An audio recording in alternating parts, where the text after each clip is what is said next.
ये वो कहानी है जिसने मेरी जिंदगी हमेशा के लिए बदल दी।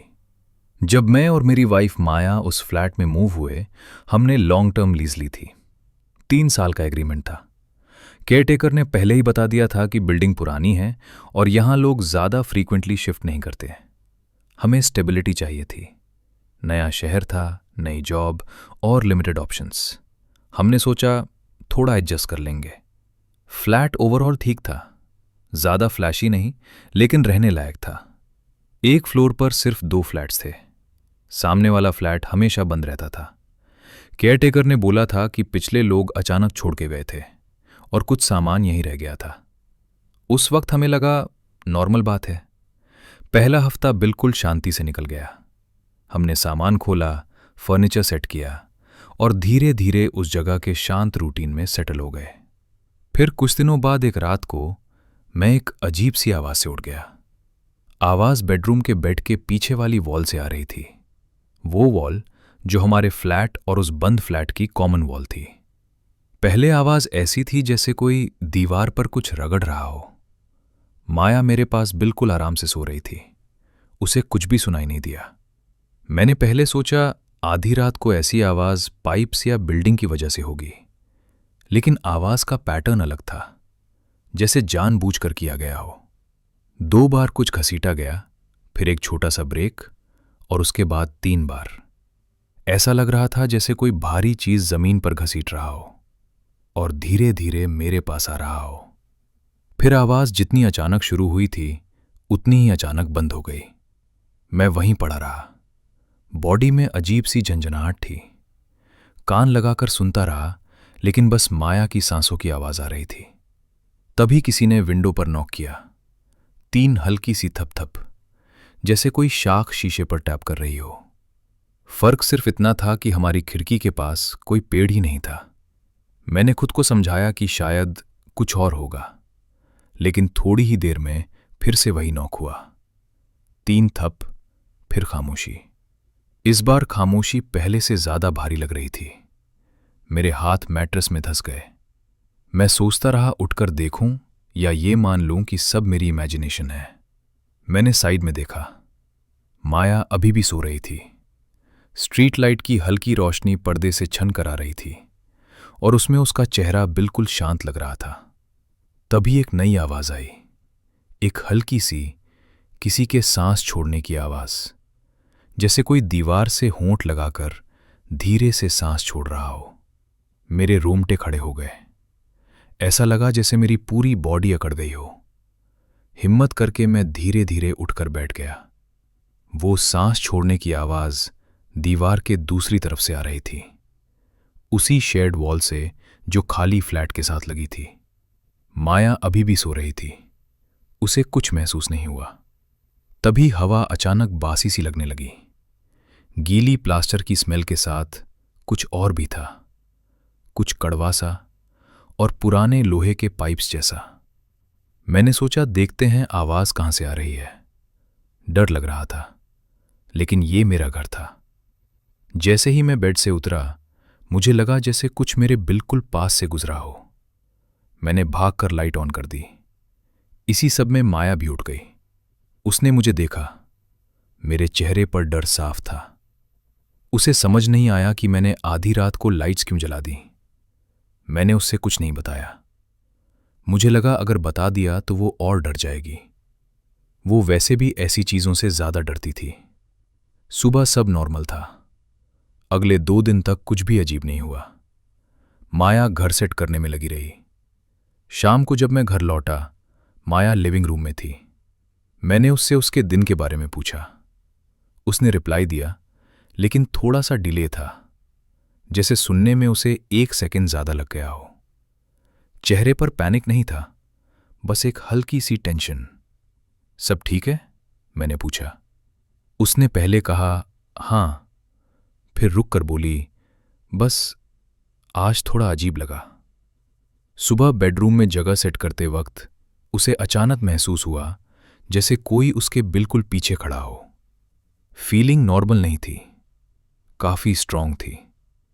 इतनी स्ट्रांग कि चाहकर भी इग्नोर नहीं हो रही थी। उसे पता था घर में कोई और नहीं है। फिर भी ऐसा लग रहा था जैसे कोई बस एक कदम दूर हो। उसने पलट कर देखा, पर वहां कोई नहीं था। दोपहर में जब वो किचन में सब्जी काट रही थी, लिविंग रूम से एकदम जोर से आवाज आई। वो चौंक गई और गलती से नाइफ से उंगली पर कट लग गया। वेडिंग फोटो का फ्रेम दीवार पर नहीं था, वो नीचे पड़ा था। ग्लास टूट चुका था। माया ने कहा उसे पता ही नहीं चला कैसे गिरा। बस आवाज आई और जब देखा तो फ्रेम जमीन पर था। उसने कहा शायद ये सब कोइंसिडेंस हो। पुरानी बिल्डिंग है, शायद हुक लूज हो गया हो। मैंने उसकी बात मान ली, लेकिन मेरे दिमाग से ये सब निकल नहीं रहा था। सुबह बेडरूम, दोपहर लिविंग रूम, दोनों बिना किसी वजह के। उस रात मैं मुश्किल से सो पाया। बीच रात में अचानक उठ गया। कोई आवाज नहीं थी, बस एक अजीब सा एहसास, जैसे कुछ ठीक नहीं है। तभी मुझे महसूस हुआ कि ब्लैंकेट धीरे धीरे नीचे सरक रही है। पहले लगा फिसल गई होगी, लेकिन जब मैंने खींचना चाहा, वो अटकी हुई थी। 2 सेकंड के लिए सब बिल्कुल स्टिल था। फिर किसी ने ब्लैंकेट नीचे की तरफ खींच ली, इस बार ज्यादा जोर से। मेरा पूरा जिस्म जम गया। माया मेरे पास सो रही थी, बिल्कुल शांत। मैंने दोबारा ब्लैंकेट खींचने की कोशिश की, पर वो फिर से नीचे जाने लगी, धीरे धीरे। मैंने एक झटके में ब्लैंकेट अपनी तरफ खींच ली और उठकर बैठ गया। रूम में अंधेरा था, फैन की हल्की आवाज आ रही थी। तभी मुझे समझ आया, ब्लैंकेट सिर्फ मेरी साइड से खींची जा रही थी। माया के ऊपर बिल्कुल ठीक थी। थोड़ी देर बाद माया उठ गई, उसे बाथरूम जाना था। उसने पूछा मैं जाग क्यों रहा हूं। मैंने कह दिया काम के बारे में सोच रहा हूं। वो बाथरूम की तरफ बढ़ी, दरवाजे पर पहुंचकर थोड़ा सा पलटी, और उस एक फ्रैक्शन ऑफ अ सेकंड के लिए मुझे लगा उसके बिल्कुल पीछे कोई खड़ा है, दर्क सा। इतना पास कि अगर वो पूरी तरह पलट जाती तो सीधा टकरा जाती। मैं उसका नाम लेने ही वाला था कि दरवाजा बंद हो गया, और उसी सेकंड पूरे फ्लैट की बिजली चली गई। बाथरूम के अंदर माया को महसूस हुआ कि वो अकेली नहीं है। उसने दरवाजा खोला और ऑलमोस्ट भागते हुए बेडरूम की तरफ आई। उसने कांपती आवाज में बोला, बाथरूम में कोई है। उस अंधेरी सी परछाई को मैंने भी देखा था। मैंने कहा मैं जाकर देखता हूं। जैसे ही मैं उठने वाला था, बिजली वापस आ गई, फैन चलने लगा। मैं बाथरूम में गया, पर वहां कोई नहीं था। लेकिन मुझे एक बात बिल्कुल क्लियर थी, जो मैंने उसके पीछे देखा था और जो उसने बाथरूम के अंदर महसूस किया था, वो एक ही चीज थी, और वो बाथरूम तक ही लिमिटेड नहीं थी। अगले दिन मैंने ऑफिस से छुट्टी ले ली। माया को घर पर अकेला छोड़ने का ख्याल भी मुझे ठीक नहीं लग रहा था। रात जो हुआ था वो हम दोनों के दिमाग से निकला ही नहीं था। डर अब सिर्फ महसूस होने वाली चीज नहीं रहा था, वो हमारे साथ ही बैठा हुआ था। हम बैठकर सोचने लगे कि घर बदल लें, लेकिन लीज 3 साल की थी। माया इस फ्लैट में रहना बिल्कुल नहीं चाहती थी। हम अपने ऑप्शंस डिस्कस ही कर रहे थे कि डोरबेल बजी। दरवाजा खोला तो नीचे वाले फ्लैट से एक आंटी खड़ी थीं। उनका चेहरा थका हुआ और डरा हुआ लग रहा था। वो अंदर नहीं आई, बस डोर पर ही खड़ी रहीं। उन्होंने कहा, कल रात आपके घर से चीख आई थी। माया और मैं एक दूसरे की तरफ देखने लगे। आंटी ने आगे कहा, यह पहली बार नहीं है। फिर वो थोड़ी रुक गईं, जैसे डिसाइड कर रही हों कि कितना बताना चाहिए। जो आपसे पहले यहां रहते थे, उनके साथ भी यही हुआ था। उन्होंने बताया कि सामने वाले फ्लैट में सालों पहले एक लड़की का मर्डर हुआ था। खून करने वाला इसी फ्लोर पर रहता था।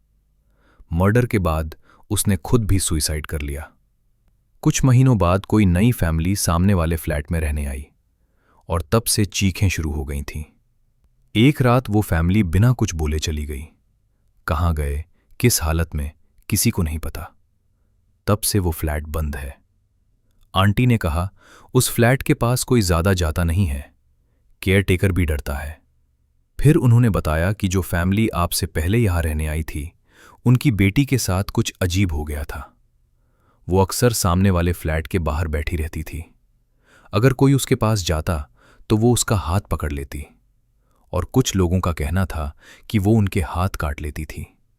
कुछ लोग कहते थे वो अपना ही खून पीती थी। सच क्या था, किसी को ठीक से नहीं पता। एक दिन इस फ्लोर से एक इतनी भयानक चीख आई थी कि पूरी बिल्डिंग हिल गई थी। लोगों को समझ आ गया था कि कुछ गलत हो रहा है, लेकिन कोई अंदर नहीं गया। बाद में जब पुलिस आई तो घर का सारा सामान टूटा हुआ था, खून हर जगह था। पर वो लड़की बैठी थी, अपने ही खून में भीगी हुई, और हाथ में नाइफ पकड़कर अपने गले पर रखी हुई थी। लोग कहते हैं उसने अपने बाप को मार दिया था, पर कोई साबित नहीं कर पाया।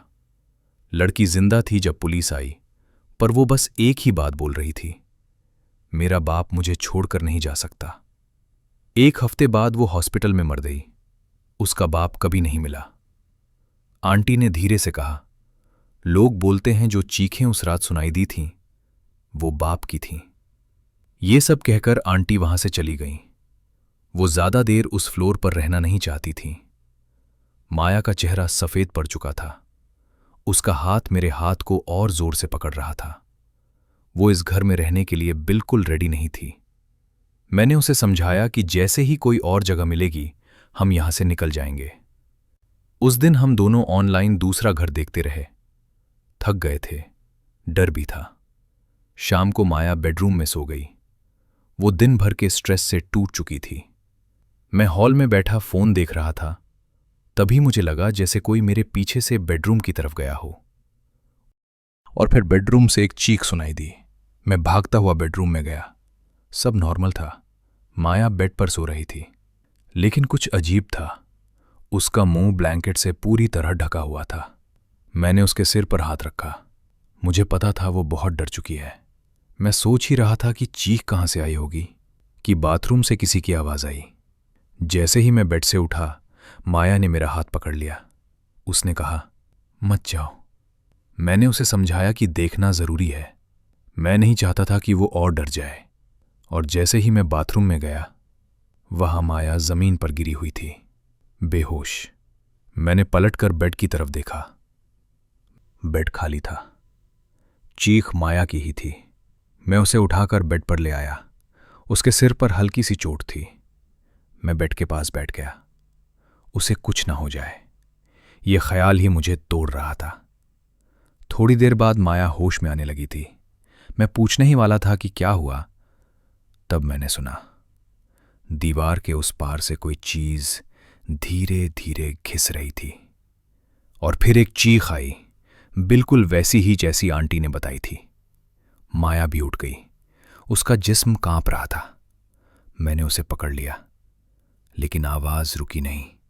वो चीख और तेज होती जा रही थी, जैसे कोई दर्द में चीखते हुए हमारे पास आ रहा हो।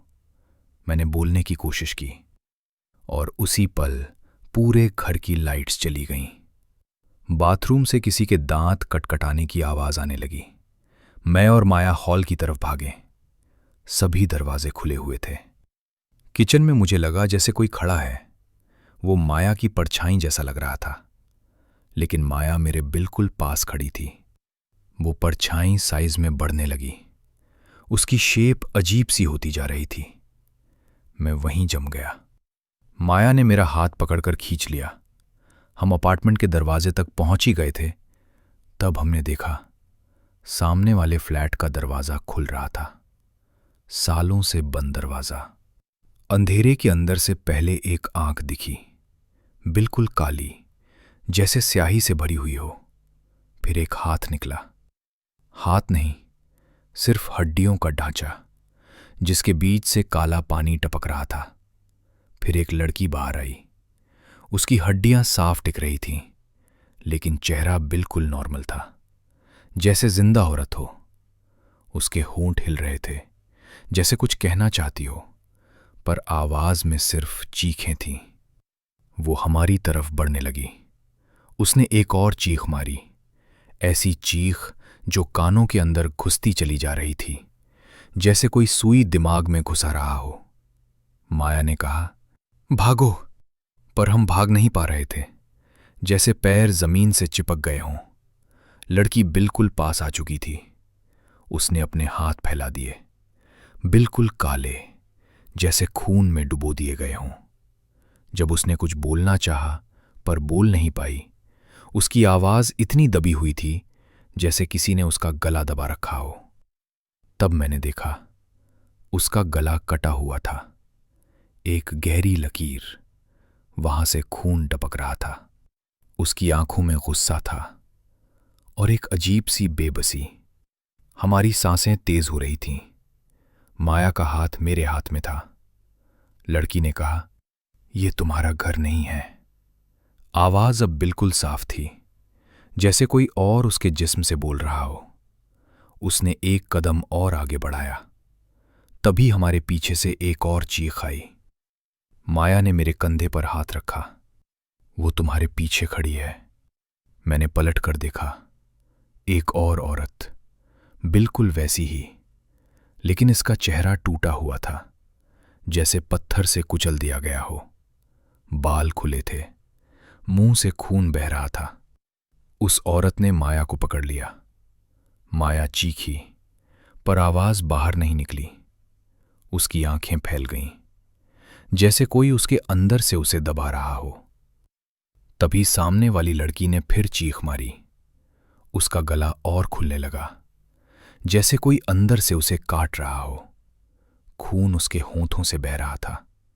वो हमारी तरफ हाथ बढ़ा रही थी, जैसे हमें बचाना चाहती हो। फिर मैंने देखा कि कॉरिडोर के एंड पर एक और फिगर खड़ा था। उसका हाथ दीवार पर रगड़ रहा था। उसका एक पैर नहीं था। हर कदम पर हड्डी घिसने की आवाज आ रही थी। वो मुस्कुरा रहा था। फिर वो गुस्से में चिल्लाया। उसने कहा, ये सब बंद करो। फिर उसने दोबारा कहा, ये सब बंद करो, ये सब बंद करो। उसके आते ही पीछे वाली औरत ने माया को छोड़ दिया। मैंने माया का हाथ पकड़ा और भाग पड़ा। हमने पीछे मुड़कर नहीं देखा। हमने सिर्फ एक और चीख सुनी और फिर सब शांत हो गया। अगर आपको ये कहानी पसंद आई हो तो लाइक और शेयर जरूर करें, और ऐसी और कहानियों के लिए चैनल को सब्सक्राइब करना ना भूलें।